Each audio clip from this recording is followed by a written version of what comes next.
الحمدللہ ہر سال مسلمان ذوالحجہ الحرام کے مبارک مہینے کی 10، 11 اور 12 تاریخ کو اللہ پاک اور اس کے آخری نبی محمد عربی صلی اللہ تعالی علیہ وآلہ وسلم کے حکم پر عمل کرتے ہوئے قربانی کی عظیم عبادت ادا کرتے ہیں۔ اسلامی تعلیمات پر عمل کرتے ہوئے قربانی کرنے سے دین و دنیا کے کثیر فوائد حاصل ہوتے ہیں۔ دینی فوائد میں سے قرب الہی اور آخرت میں ملنے والے ثواب کا حصول ہے، جبکہ معاشرتی اور معاشی فوائد کثیر ہیں۔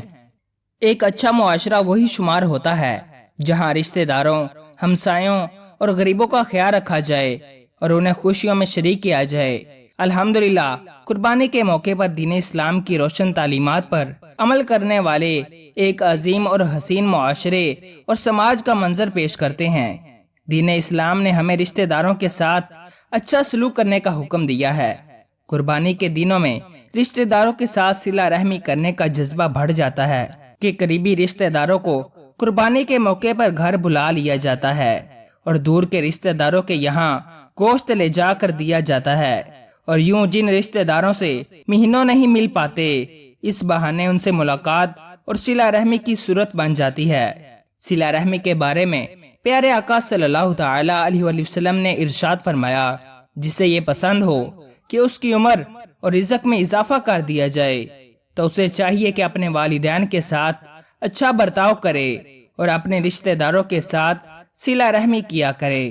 قربانی کے ذریعے پڑوسیوں کے ساتھ بھی حسن سلوک کرنے کا موقع ملتا ہے کہ جب پڑوسیوں کے یہاں گوشت بھیجا جاتا ہے تو اس سے ان کا دل خوش ہوتا ہے اور یوں پڑوسی ہونے کا حق بھی ادا ہو جاتا ہے۔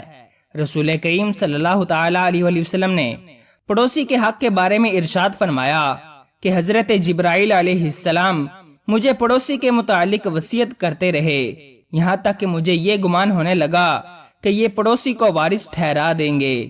عام دنوں میں غریبوں اور مسکینوں میں شاذ و نادر ہی گوشت تقسیم کیا جاتا ہے، مگر قربانی کے موقع پر مسلمان غریبوں اور مسکینوں میں گوشت تقسیم کر کے ان کی مدد کرتے ہیں، اور یوں جن کے یہاں کئی ماہ تک بلکہ پورے سال گوشت نہیں پکتا، ان کے یہاں بھی گوشت پک جاتا ہے، وہ بھی گوشت کھا لیتے ہیں۔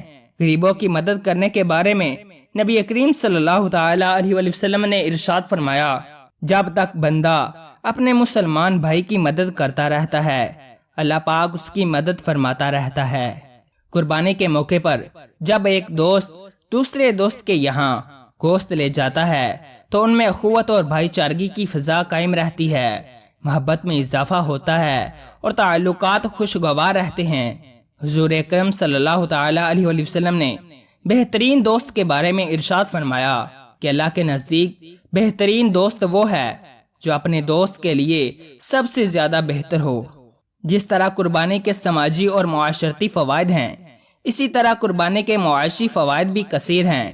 اس موقع پر لاکھوں لاکھ افراد کو مختلف صورتوں میں معاشی فوائد حاصل ہوتے ہیں اور روزگار ملتا ہے۔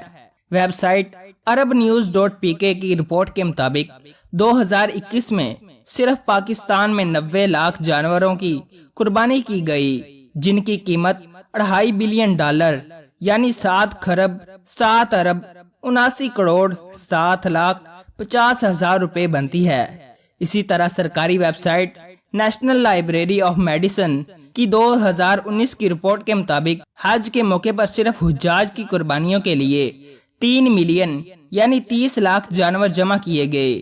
یہ جانور سوڈان، صومالیہ اور جیبوتی سے امپورٹ کیے گئے، جبکہ انہیں ذبح کرنے کے لیے مختلف ممالک سے 15,000 قصاب بھی منگوائے گئے۔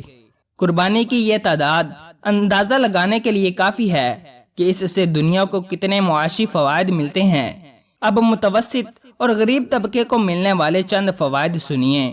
قربانی کے لیے بہت سے لوگ اپنے گھروں میں جانور پالتے ہیں، جبکہ گلہ بان بڑے پیمانے پر باڑوں یا کیٹل فارمز میں جانور پالتے ہیں۔ سارا سال جانوروں کی دیکھ بھال کے لیے ملازمین رکھتے ہیں، جس سے کتنے ہی غریب بے روزگاروں کو روزگار مل جاتا ہے۔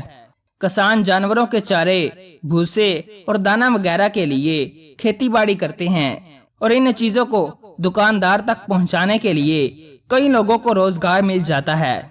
عام دنوں کے مقابلے میں قربانی کے موقع پر ٹرانسپورٹرز حضرات کے کام میں بھی کافی کشادگی ہو جاتی ہے کہ جانور، چارہ اور دیگر ضرورت کا سامان وغیرہ لانے لے جانے کے لیے چھوٹی بڑی گاڑیوں اور رکشوں وغیرہ کو کرائے پر لیا جاتا ہے، جس سے گاڑی مالکان اور ڈرائیور حضرات کو مالی فائدہ حاصل ہوتا ہے۔